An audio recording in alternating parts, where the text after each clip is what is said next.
Greetings, Greg. How you doing? How you doing, man? I'm wonderful. How are you? Well, listen, I'm good, man. I'm really excited about the fact that the movie is coming out Friday, the 9th, August 9th, and people are going to finally be able to step into that time machine. It's an emotional ride. You can walk into my emotional shoes. You got the clothing. The people that were there back then were like, man, I was wearing that? Wow, really? How could I? And not everything was good, but there's some good stuff, and I'm revisiting that right now, but to be continued. But I'm so excited that finally the story can be told. And looking back, it was unfair how we were treated, how they used us as the scapegoat, and nothing happened to the label, nothing happened to the producer, and that's bothering me today. I've grown out of all that, but what happened to journalism, investigative journalism? Nobody asked the hard question. They asked me the hard questions, which I had difficulty answering because, my English wasn't that great. I couldn't express myself, as precise as I can right now. But what happened back then to Clive Davis, to Aristotle? Why didn't they go and demand, you know, uh, for them to come on television and like, hey, we want to sit down with you. Tell us exactly what happened. Because when I got to the office for the first time, they were looking at Rob and I like, now what kind of accent is that? Because I know how people looked at us when we opened our mouth back then. Like they were expecting to hear something else, So all that being said, August 9th, the movie is coming out, and people are going to put one and one together, and it's going to turn into two, not three. I like that. Well, thank you for sharing that. Do you find it ironic that today we live in a TikTok world where everybody is kind of like a Milli Vanilli? Yeah, it's crazy because when we tested the movie, the youth, the young generation was saying we're coming out and they would ask questions. They have to fill up, those papers, and they're like, "Well, I don't see nothing wrong with what they did," and that was reported to me, and I was like, "Wow, that's crazy."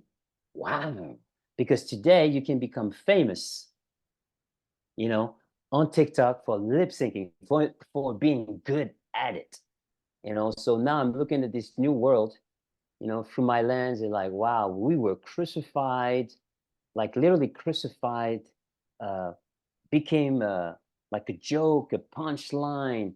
It was brutal. Like it was really brutal to a point where I really thought that the fans left us and hated us until I was called to my management company, and they were asking me, hey, can you come pick up those boxes? And I didn't live in a big house anymore, so I live in a small apartment. So I was like, okay, let me go and get it, thinking it was a couple boxes. And when I came there, it was tons of boxes, and I took one box because there was no MySpace, there was no, some of those new, you know, social media wasn't there yet. So I would read one of those letters from time to time because I was afraid to open them up because I was thinking, oh, they hate us. But it wasn't true. They were saying like, we'll never leave you. Don't believe what you see on television. We love you.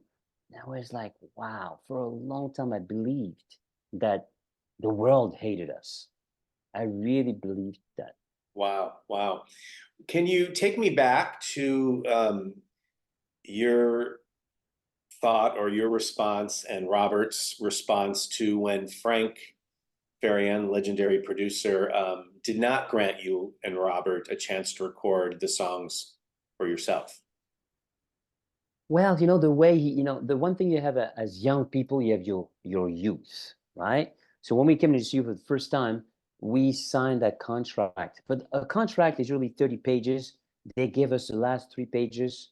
The money was on the table. The contract was in German. I look at Rob, I say, hey, is that okay? They say, yeah. But we didn't read it. There was no management and no attorney. So we signed this thing. Now, next, when it was time to record, we go to the studio, they call us finally. But throughout this time between signing the recording contract and coming to the studio to record, we received money. That money was not a lot, but for us, it was a lot. So when we were told, You're not going to sing on this record. You're going to lip sync. Lip sync is a modern term. It was told to us differently. My heart synced. Rob was confused. We were like, what? So we said, no, first instinct.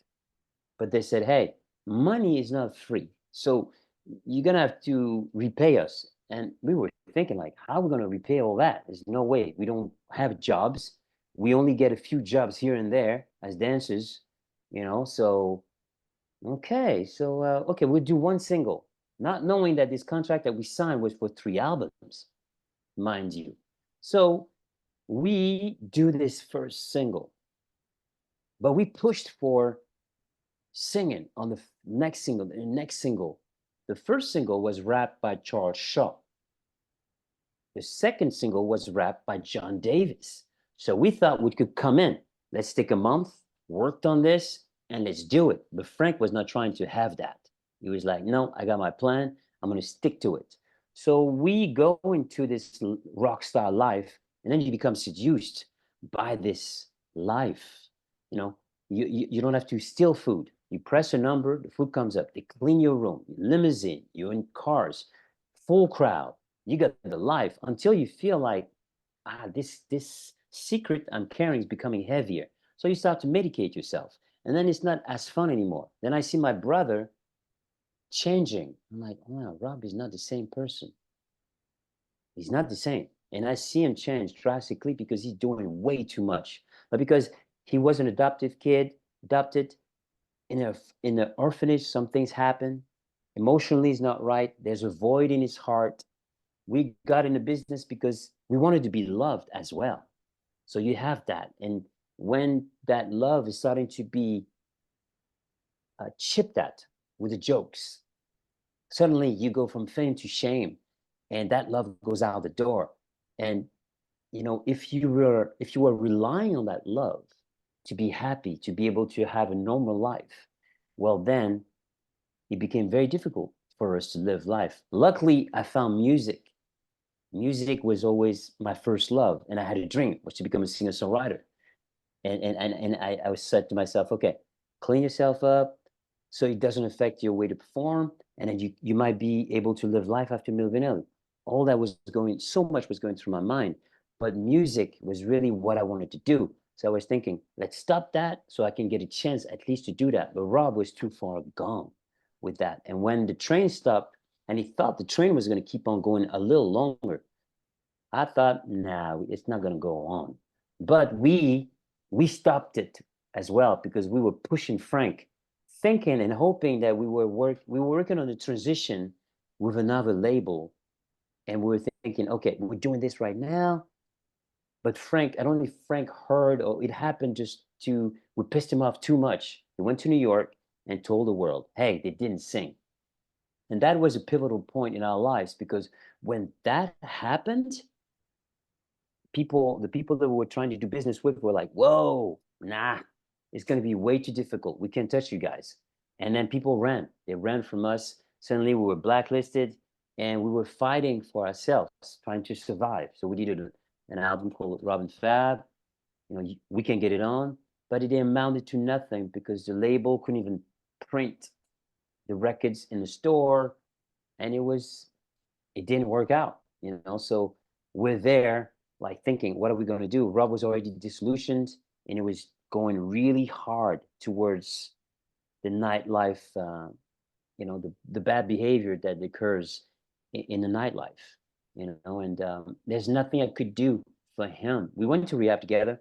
I tried to help him out, but when I was explained, when I was told about codependency, I was like, oh, okay. You got to take care of yourself. If you don't take care of yourself, you will end up exactly where is at. And that where is at, you might not be able to get back from that.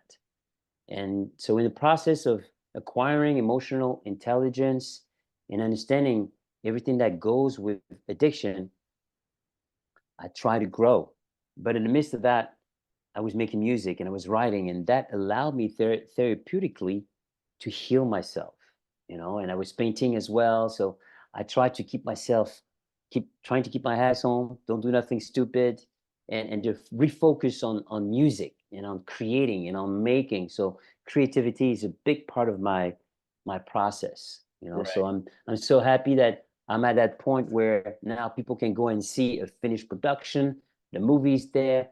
The actors did an amazing job. You can feel the dynamics between Rob and Fab, which what people don't know about, and it's a story of resilience in the end because I'm still here, you know, and I didn't have to go with a cane to the premiere. I'm still vital. I'm still on the stage every weekend, and finally, I love performing those songs.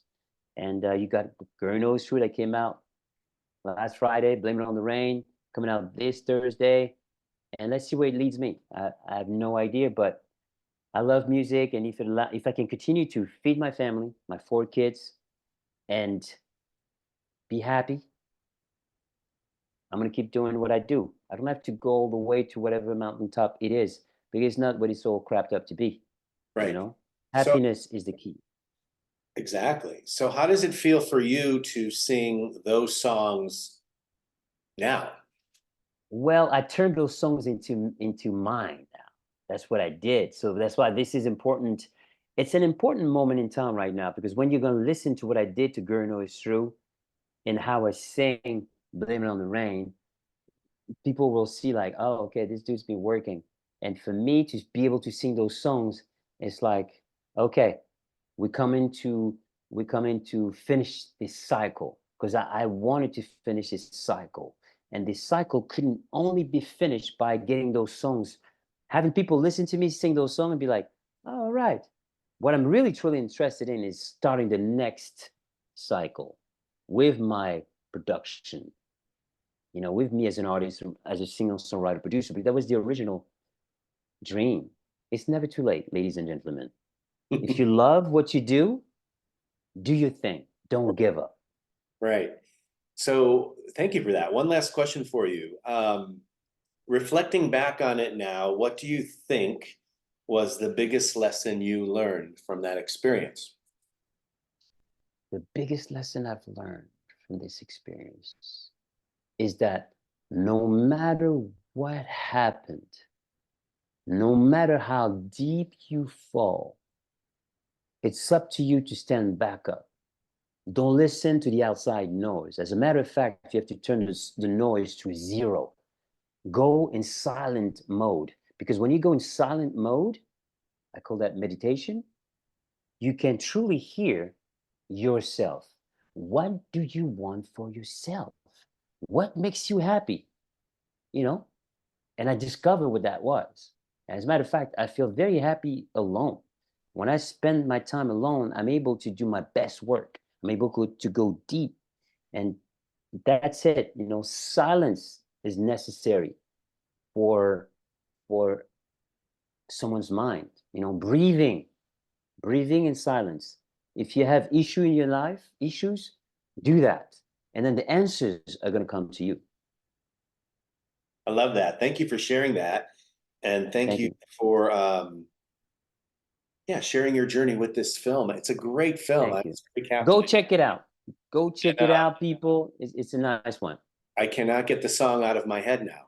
So once again, so thank you for that. And Thank you. have a great day. Thank you for being here. Thank you. Thank you. Until next episode.